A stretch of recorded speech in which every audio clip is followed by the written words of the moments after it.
नमस्ते, मी पांडुरंग काळे, कृषी विज्ञान केंद्र कनेरी मठ येथे ॲग्रोनॉमी SMS म्हणून आहे। तर हा जो पाहतो आहे आपण तो हा आमचा क्रॉप कॅफेटेरिया आहे, म्हणजे पीक संग्रहालय।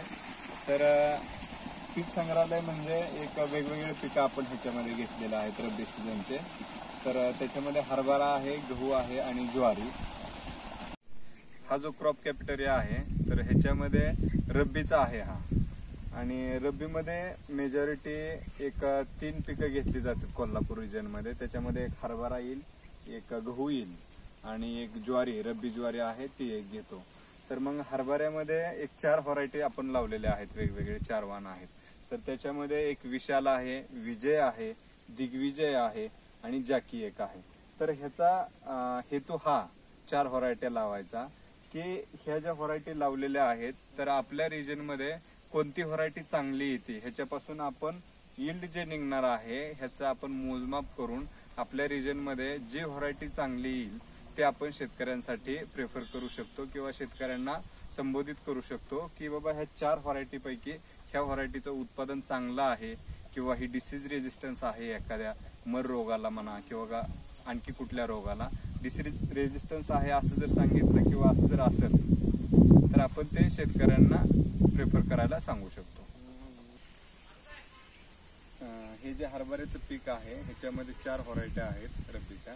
तर पहिली जे आहे ते दिसते आपल्याला ते विशाल आहे, विशाल व्हरायटीचे 2 सारे आहेत। त्याच्यानंतर ही जी आहे तर ही दिग्विजयचे 2 सारे।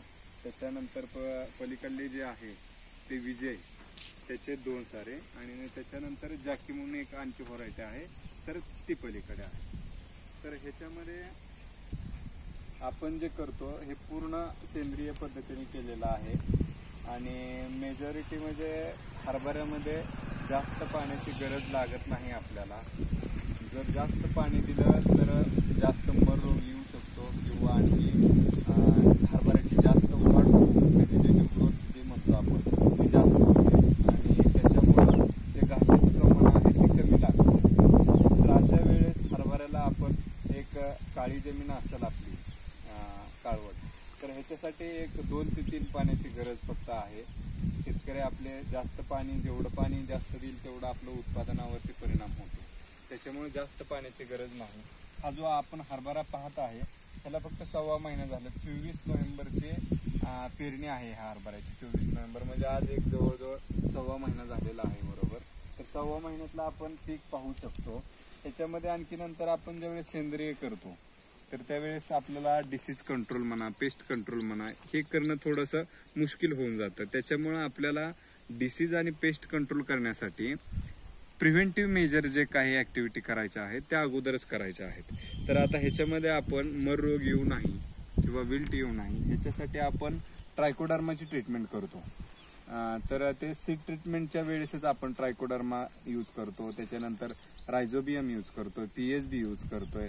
तर रायझोबियममुळे काय होणार आहे, आपल्याला ह्याला जे नायट्रोजन लागणार आहे त्या नायट्रोजनचं प्रमाण आपण रायझोबियम जर चोळलं, त्याला सीड ट्रीटमेंट केली, बीज प्रक्रिया केली तर आपल्याला नायट्रोजन लागणार नाही याला, आणि लागलं तर एकदम कमी प्रमाणात। त्याच्यानंतर PSB आहे तर ते फॉस्फरस सोल्युबलायझिंग बॅक्टेरिया, आपल्याला जो फॉस्फरस लागणार आहे त्याची गरज बऱ्यापैकी भागवणार आहे। त्याच्यानंतर ट्रायकोडर्मा जो आहे त्याच्यामुळे जे हरभऱ्यात विल्टिंगचा प्रॉब्लेम येतो किंवा मर रोगाचा प्रॉब्लेम जो येतो तो कमी होणार आहे, किंवा बहुधा काही वेळेस येणार पण नाही आपण ट्रायकोडर्मा ट्रीटमेंट केली तर। अशा पद्धतीने आपण प्रिव्हेंटिव्ह मेजर म्हणजे प्रिकॉशनरी म्हणतो तर ते करायचं आहे आपल्याला।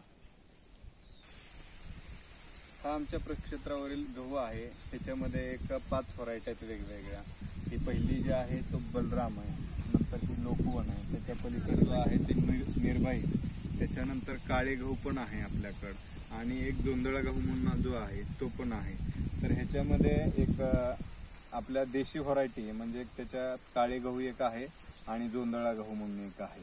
अशा वेगवेगळ्या 5 व्हरायट्या घेतलेल्या आहेत। आता ह्याच्यामध्ये पण हरभऱ्यासारखंच आहे, आपण सेंद्रिय पद्धतीने पूर्णपणे केलेलं आहे, आणि ह्याला पण बीज प्रक्रिया करूनच लावतो आपण। त्याच्यामध्ये ह्याच्यासाठी जे काही आपल्याला ह्याच्यामध्ये पण आपण जे काय आहे तर बीज प्रक्रिया करूनच आपण पूर्णपणे लावलेलं आहे। ॲझोटोबॅक्टर आहे म्हणा किंवा PSB आहे, ह्याची ट्रीटमेंट करूनच आपण लावलेलं आहे. त्याच्यानंतर आपण ह्याच्यासाठी जीवामृतची एक आळवणी घेतली आहे. त्याच्यानंतर गिर गोकृपामृत म्हणून एक आहे ऑर्गॅनिक सेंद्रिय पद्धतीमध्ये आपण तयार करतो, त्याची एक आळवणी घेतलेली आहे. आणि आता हे पण एक 24 नोव्हेंबरचीच लागवड आहे, हे पण लावलेला गहू आहे. तर ह्याला पण एक 1.25 महिने झाला आज. तर 1.25 महिन्यात अशा पद्धतीने आमच्या गव्हाची ग्रोथ आहे, वाढ आहे. ही जे आपण पाहतोय तर हा आमच्या प्रक्षेत्रावरील रब्बी ज्वारी आहे.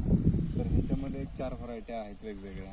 तर त्याच्यामध्ये आहे फुले रेवती, त्याच्यानंतर फुले सुचित्रा, मालदांडी आणि एक गुळ भेंडी म्हणून आहे, ते आपली देशी व्हरायटी आहे. अशा पद्धतीने 4 व्हरायटी वेगवेगळ्या घेतलेल्या आहेत. ह्याची पण जे पेरणी आहे तर ते 24 नोव्हेंबरचे म्हणजे एक 1.25 महिना ह्याला झालेला आहे. 1.25 महिन्यात अशा प्रकारे ह्याची ज्वारीची, रब्बी ज्वारीची जी वाढ आहे ते आता आपण पाहू शकतो. याच्यामध्ये पण सगळं पूर्णपणे सेंद्रिय पद्धतीने करतोय, गव्हाच्याच पद्धतीने ह्याला पण ट्रीटमेंट चालू आहे. त्याच्यामध्ये जीवामृतची आळवणी केलेली आहे, गिर गोकृपामृतची आळवणी केलेली आहे. त्याच्यासोबतच बीज प्रक्रिया पण करूनच आपण लावतोय. ॲझिटोबॅक्टर आहे म्हणा, त्याच्यानंतर PSB, या अशा पद्धतीने एक बीज प्रक्रिया केलेल्या आहेत. आणि हा जो आहे फक्त 3च पिकं घेतलेले आहेत, कारण की कोल्हापूर डिव्हिजन किंवा कोल्हापूरमध्ये एक रब्बी जो सीझन आहे त्याच्यामध्ये महत्त्वाची 3च पिकं आहेत. एक म्हणजे ज्वारी, गहू आणि हरभरा. आणि त्याच्यानंतर ऊस जो आहे तर त्याच्यानंतर ऊस एक आहे. तर ऊसाचा कॅपिटल असं काय दाखवलेलं नाही, पण आपण ही महत्त्वाची 3 पिके घेतलेली आहे.